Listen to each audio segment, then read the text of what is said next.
Now, what is buoyancy? The buoyancy is the force exerted by water on an object. For example, if I put this object in water, what is happening? The object is exerting a force in the water, right?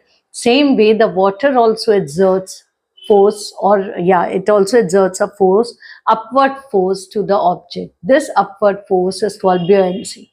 Now, as you can see, the object is not floating. It is inside water. We can say it is sinking, right? It sinks in water.